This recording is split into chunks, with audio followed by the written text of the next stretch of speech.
Vai ser difícil, mas preciso encerrar a semana com um assunto pesado.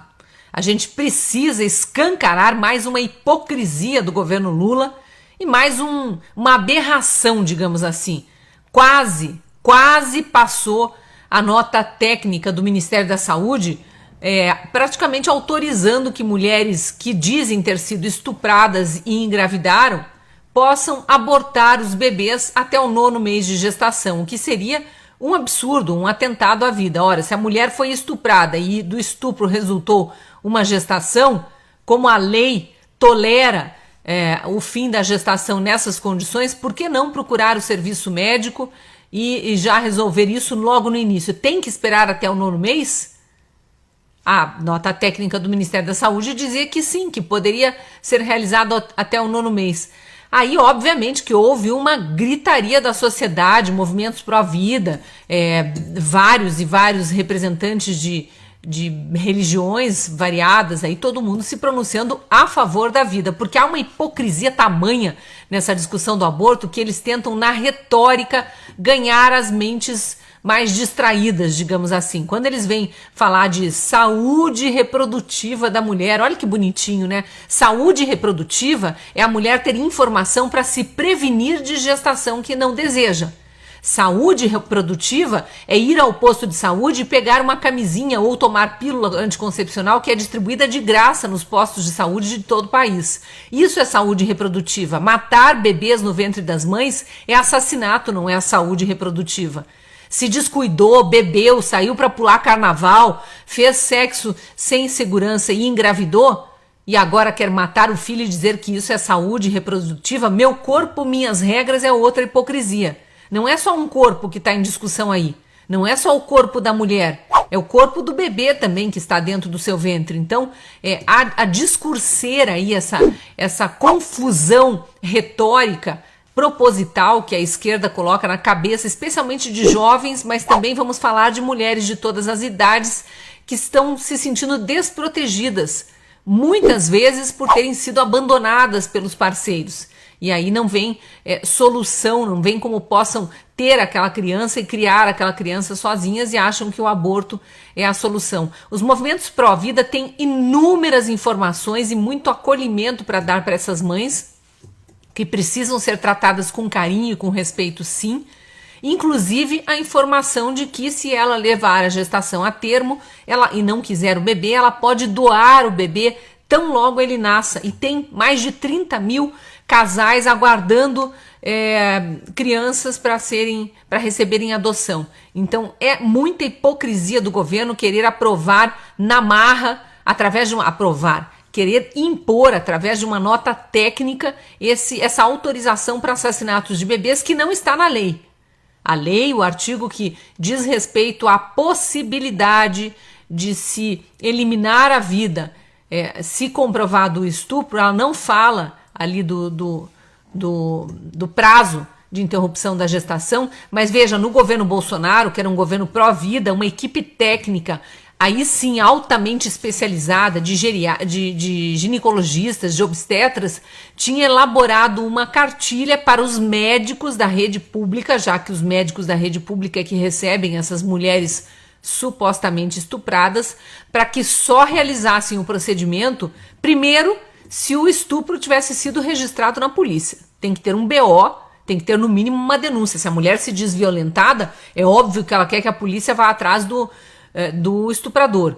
Então, se ela não fez o BO, por que o médico tem que ser obrigado a matar um bebê? E a outra questão bem importante que estava na cartilha do governo Bolsonaro, da Secretaria Nacional de Atenção Primária à Saúde, era que nenhuma gravidez poderia ser interrompida após a 22ª semana, que é quando se considera viável a vida extrauterina. Então, um bebê após a 22ª semana, um bebê em formação no ventre da mãe após a 22ª semana, em tese pode sobreviver fora do útero. Então, nesses casos, após a 22ª semana, o que a cartilha das equipes de saúde do governo Bolsonaro indicavam para os médicos era: tente fazer um parto induzido, antecipe o parto, e aí salva-se a criança e a mãe segue a vida dela sem ter que esperar até a 40ª semana, que é uma gestação a termo, e a criança, se sobreviver, é colocada em adoção. Essa cartilha já tinha sido abolida pelo governo Lula logo nos primeiros momentos de governo.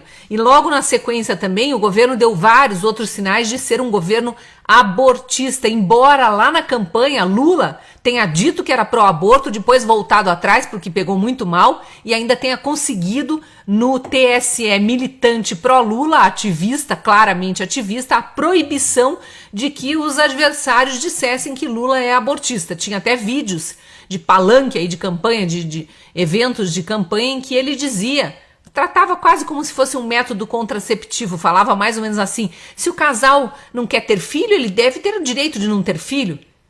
Ou seja, ele estava dizendo, se o casal que engravidou porque fez um sexo sem segurança, engravidou e depois não quis assumir aquela criança, deve ter o direito de matar aquela criança porque não quer aquela criança. Olha que coisa linda, né? E esses são os falsos que se dizem contra a pena de morte. Então, aplicando a pena de morte na vida mais inocente que existe, aquela que não tem nem condições de falar para se defender. Pois bem, pegou tão mal que, na sequência, não deu nem 24 horas, o Ministério da Saúde retirou a tal nota técnica, ainda veio com a desculpinha de que a ministra da Saúde, Nízia Trindade, não tinha tido tempo de ler a nota técnica, que a nota precisava passar por outros departamentos para análise. E é óbvio que não é isso, a gente não é bobo para ficar acreditando nessas explicações estapafúrdias, mas eles viram que sim, tem que seguir a lei, tem que passar pelo Congresso. Se querem modificar a lei, estabelecer qual é o tempo de gestação em que pode ser autorizada a interrupção da gravidez, tem que passar pelo Congresso. A deputada federal Cristo Nieto, do PL do Rio de Janeiro, que preside a Frente Parlamentar Pró-Vida, já deu declarações contundentes dizendo, abre aspas aqui para ela, nós emitiremos uma nota em conjunto com outras frentes parlamentares, como a Frente Evangélica, a Frente Católica, e vamos a público nos pronunciar e alertar todos sobre o assunto, que o governo Lula, ele está dando todos os sinais de que vai, ao longo de seu mandato aí, aprovar de alguma forma o aborto e autorizar o aborto no Brasil, coisa que a população brasileira já demonstrou em pesquisas que não quer e não concorda. E por que a deputada está falando isso aqui? Porque ela está dizendo que a nota pró-aborto revela a intenção do Ministério da Saúde. E só essa revelação da intenção já deve colocar toda a sociedade em alerta. Eu queria dar uma breve passeada aqui pelo editorial da Gazeta do Povo, um editorial muito contundente, muito forte, que faz uma cronologia de como o governo Lula tem se revelado abortista. E o título do editorial é perfeito, um governo de bárbaros, porque é isso que eles são.